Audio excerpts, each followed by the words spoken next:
সময় গড়িয়েছে 3 মাস। এই 3 মাসে অনেক কিছুই পরিবর্তন হয়েছে তালুকদার বাড়ির মানুষের জীবনে। কিছু আপন মানুষের বিয়োগে নতুন মানুষের আগমন ঘটেছে। এক ফুটফুটে কন্যা সন্তানের জননী হয়েছে রোজা। নাম রাখা হয়েছে যারা। পুরো তালুকদার বাড়ির মানুষের হৃদয়ের কষ্ট লাঘব করতেই বুঝি এই পিচ্চু বাবুনির আগমন। সকলের ব্যস্ততা এখন তাকে নিয়ে। যারা বড় বড় করে চোখ পাকিয়ে মামাকে দেখছে। আজ 1 সপ্তাহ হবে নতুন একটা চেহারার সাথে পরিচিত হচ্ছে সে। যদিও তার জন্ম মাসখানেকও হয়নি, তবুও সে চিনতে পারছে মামাকে। রোজ নিয়ম করে লোকটা তাকে আদর করছে, কোলে তুলে নিচ্ছে। সদা গম্ভীর মুখখানায় তাকে কোলে তুলে নিলেই একটুখানি হাসছে ঠোঁট বাঁকিয়ে। রোজা ওকে নে, অনেক হয়েছে মামার আদর খাওয়া। মেহরাদ খাবে তো? নাতনির দিকে মিছে রাগ দেখিয়ে মেয়েকে বললেন জাহানারা বেগম। বাদ সাধল মেহরাদ, খুব সাবধানে জারাহকে ওর মায়ের কাছে দিল। এত ছোট বাচ্চা কোলে নিতেও হাত কাঁপে, তবুও মন মানে না। খাবার খাবো না, মা। মাথাটা প্রচণ্ড ব্যথা করছে, আমি উপরে যাচ্ছি। জাহানারা বেগম ব্যতিব্যস্ত হলেন ছেলের জন্য। উদ্বিগ্ন স্বরে জিজ্ঞেস করলেন, কি হয়েছে বাবা? শরীর খারাপ লাগছে? আসার পর থেকে ছুটাছুটি করছিস। এত কিসের ছুটাছুটি তোর? মৃত্যুর পথ থেকে ফিরে এসেছিস। একটু মা এর কথা মনে পড়ে না?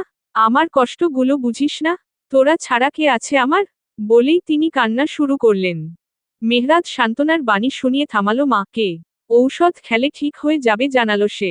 জাহানারা বেগম তবুও মানলেন না। কান্না মিশ্রিত কণ্ঠে বললেন, শুভ্রতার পাশানিটার জন্য এত ছুটাছুটি করছিস তো? যে মেয়েটা তোর কথা ভাবেনি, তার জন্য নিজেকে কেন কষ্ট দিচ্ছিস এভাবে? ও অপেক্ষা করেছে তোর জন্য। ওকে ভুলে যা বাবা। আমরা নতুন করে তোর জন্য কাউকে বেছে দিব, যে তোর যজ্ঞ হবে। রোজা চোখ লুকিয়ে মেয়েকে নিয়ে প্রস্থান করল বিনা বাক্যে। মেহরাদও প্রত্যুত্তর করল না কোন। বিগত 3 মাস তার কাছে বছরের মতো মনে হচ্ছে। তা না হলে এত কেন পরিবর্তন তার জীবনে? তার শুভ্রতা তার কাছে নেই এটা মনে উঠলেই তার হৃৎস্পন্দন বন্ধ হয়ে আসে। সেই সাথে মনে অদৃশ্য এক রাগ চেপে বসে। ইচ্ছে করে মেয়েটাকে জানে মেরে দিতে। এই 3 মাসে মেয়েটা একবারও তার খবর নেয়নি, ফোন করেনি, তার কথা ভাবেনি। এই জিনিসগুলো মনে পড়লে মেহরাদের ভিতরটা দাউদাউ করে জ্বলে ওঠে। শিরা উপশিরায় রক্ত সঞ্চালন বেগতিক হয়। এটাকে খুঁজে পেলে মেহরাদ গুনে গুনে শুভ্র গাল দুটো চটকিয়ে লাল করবে। এবার আর কোন ক্ষমা নয়। এবার নিজের কাছেই নিজে প্রতিজ্ঞা করেছে মেহরাদ। গত 3 মাসে সিঙ্গাপুর চিকিৎসাধীন থাকা এখানে কি হয়েছে মেহরাদের তা অজানা। তাকে শুধু জ্ঞান ফেরার পর শুভ্রতার খোঁজ করতে এতটুকু জানানো হয়েছে শুভ্রতা ভালো আছে। ব্যাস, মেহরাদ স্বস্তিতে ছিল। কিন্তু দেশে ফিরে কিছু তিক্ত সত্যি জানতে পেরে মেহরাদের নিজের কাছে নিজেকে খুব অসহায় মনে হয়েছে। বিশ্বাস করেনি কারো কথা। গত 1 সপ্তাহ ধরে আসার পর থেকে পাগলের মতো খুঁজছে মেয়েটাকে। চট্টগ্রাম অবধি বাদ রাখেনি। কিন্তু কোথাও হদিস নেই মেয়েটার। রাগে জেদে তার মাথা ফেটে যাওয়ার মতো অবস্থা তার। এই ভালোবাসা, কত ঠুনকো মানুষের ভালোবাসা, এই রকম ভালোবাসার জবাবদিহিতা চায় মেহরাদ। সে তো এমন ভালোবাসেনি। তার তো এটা পাওনা ছিল না। মেহরাদকে জানানো হয়েছে, তার এমন ক্রিটিক্যাল অবস্থা দেখে ডক্টররা জানিয়েছিল, মেহরাদ সুস্থ হলেও পুরোপুরি সুস্থ হবে না। প্যারালাইজড হয়ে যেতে পারে, বা বিরাট কোন ক্ষতি দেহের। একথা শুভ্রতা আর সায়ান তালুকদার জানতেই নাকি তিনি তার মেয়েকে এরকম একটা ছেলের সাথে সংসার করতে দিবে না বলে জানিয়েছে। তার মেয়ের সবে বয়সী কত? এই তো জীবন শুরু। মেহরাদের সাথে কোন ভবিষ্যৎ নেই তার মেয়ের। শুভ্রতাও নাকি বাবার কথা মেনে নিয়ে বাড়ি ত্যাগ করে চলে গিয়েছে। কারো বাধা মানেনি। মেহরাদ এগুলো ভাবতেই সিঁড়ি বেয়ে উপরে উঠল। এগুলো মনে পড়লেই মনে হয়, কেউ তার বুকে পাথর ছুঁড়ে মারছে। ছিন্নভিন্ন করে দিচ্ছে অন্তরটাকে। অদৃশ্য রক্তের লহরী বইছে অন্তঃস্থলে। বিষের ন্যায় বিষাক্ত ঠেকেছে তার দিনগুলো। শুভ্রতা, চাচ্চুর কাছ থেকে এগুলো আশা করা তার জন্য কল্পনাতীত ছিল। তার বিশ্বাস ছিল প্রগাঢ়। কিন্তু একে একে সকলের মুখে একই কথা শুনে সে না মেনে থাকতে পারেনি।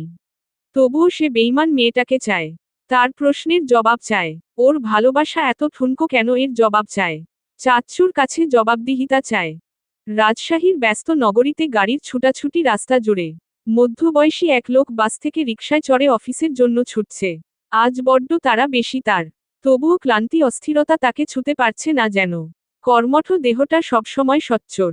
আসতে আসতে মেয়েকে কলেজে নামিয়ে দিয়ে এসেছে অফিস থেকে বিপরীত রাস্তা ধরে। তাই তো এত দেরি হয়ে যাচ্ছে। তবুও মেয়েকে নিয়ে নতুন জীবন মানিয়ে নিতে বেশি একটা বেগ পোহাতে হচ্ছে না তার। রাজশাহীর নিউ গভর্নমেন্ট ডিগ্রি কলেজ। এই মেয়ে এই, কোথায় মনোযোগ দিয়ে রেখেছ? দাঁড়াও বলছি, দাঁড়াও। স্যারের কর্কশ কণ্ঠে দৃষ্টি অনুসরণ করে সকল স্টুডেন্ট পিছনের বেঞ্চের দিকে তাকালো। ট্রান্সফারে আসা নতুন মেয়েটির দিকে দৃষ্টি স্থির হলো। মেয়েটি মলিন চোখ জোড়ায় ভয় দেখা দিয়েছে। গত 1.5 মাসে এতটুকু জেনেছে, তাদের ক্লাসের সকল টিচারের থেকে সবচেয়ে বাজে ব্যবহার শাকিল স্যারের। কোন না কোন ভাবেই অপমান অপদস্থ করা থেকে বিরত হন না সে। সেই থেকেই ভয়টা আরো গাঢ় হলো মেয়েটার। কি হলো, কথা কানে যাচ্ছে না? দাঁড়াচ্ছ না কেন মেয়ে? কান ধরে দাঁড় করিয়ে রাখবো কিন্তু। আবারও কর্কশ হুঁশিয়ারি ভেসে আসতে মেয়েটা দুহাতে টেবিলে ভর দিয়ে আশপাশটা একটু দেখল। প্রয়োজনীয় জিনিসটা না দেখে ভয়টা যেন আরো বাড়ল। শক্ত এক ঢোক চেপে তবুও দাঁড়ানোর চেষ্টা করল খুব কষ্ট করে। এক পায়ে ভর দিয়ে দাঁড়াতেই শাকিল স্যার আরো খেকিয়ে উঠল। এমন তোত্তারাবেড়া হয়ে দাঁড়িয়েছ কেন? সোজা হয়ে দাঁড়াও। বাহিরে কি দেখছিলে এতক্ষণ বলো? তুমি সেই ট্রান্সফার হয়ে আসা মেয়েটা না? লেখাপড়ায় তো কোন মনোযোগ নেই। কলেজে আসো কি করতে? সরি স্যার, আর হবে না, মেয়েটা মাথা নত করে বলল। শাকিল স্যার মুখ বিকৃত করলেন বিরক্তিতে। খুবই রূঢ় ভাষায় বললেন, আসো তো বিয়ের পড়া পড়তে। কোন রকমে নামের পাশ করে শ্বশুর বাড়ি গিয়ে হাড়ি পাতিলা মাজবে, চুলা গুতাবে। সেই চিন্তাতেই তো থাকো। শুধু শুধু আমাদের স্যারদের সময় শ্রম নষ্ট করো। উদ্ধৃতি চিহ্ন। মেয়েটা মাথা নুইয়ে চোখের জল ছেড়ে দিল। ক্লাসের কিছু কিছু মেয়ে তা দেখে বেশ মজা পেল এভাবে মেয়েটাকে অপদস্থ হতে দেখে। শাকিল স্যার ছাড়া অন্য টিচারদের থেকে স্পেশাল ট্রিটমেন্ট পায় ট্রান্সফার হয়ে আসা মেয়েটা। এটা তাদের সহ্য ক্ষমতার বাইরে একদম। মাঝে মধ্যে র‍্যাগ দিতে চেয়েও পারে না। কিন্তু বোর্ড এক্সামের আগে একবার হলেও দিবে নিজেদের আত্মাকে শান্ত করতে। এই মেয়ে ফ্যাচফ্যাচ করে কাঁদবে না একদম। কান ধরে দাঁড়িয়ে থাকো। আমার ক্লাসে অমনোযোগী হওয়ার শাস্তি হাড়ে হাড়ে টের পাবে। স্যার, ক্লাস শেষ হতে তো আরও অনেক সময় বাকি। আমি এতক্ষণ এভাবে দাঁড়িয়ে থাকতে পারবো না। এবারের জন্য ক্ষমা করে দিন, স্যার। আর এমনটা হবে না। স্যার শুনলেন না, উল্টো আরও দুটো কথা শুনিয়ে পুরো বাকি আধ ঘন্টার ক্লাস শেষ করেই বিদায় নিলেন। স্যার বের হতে হতে মেয়েটা ধপ করে বেঞ্চে বসে পড়ল। দুহাতে মুখ ঢেকে হুহু করে কেঁদে উঠল বাপায়ের অসহনীয় পীড়ায়। পাটা অবশের মতো হয়ে গিয়েছে যেন। কোন বোধ পাচ্ছে না। ক্লাস শেষ হতেই কিছু কিছু মেয়ে মেয়েটার বেঞ্চের চারপাশে ঘিরে ধরল। কিন্তু আগ বাড়িয়ে কেউ কিছুই বলল না। যে থাকলে কিছু বলতো সে আজ অনুপস্থিত কলেজে। একটু পরেই খুব দ্রুত একজন স্যার ছুটে আসলেন ক্লাসে।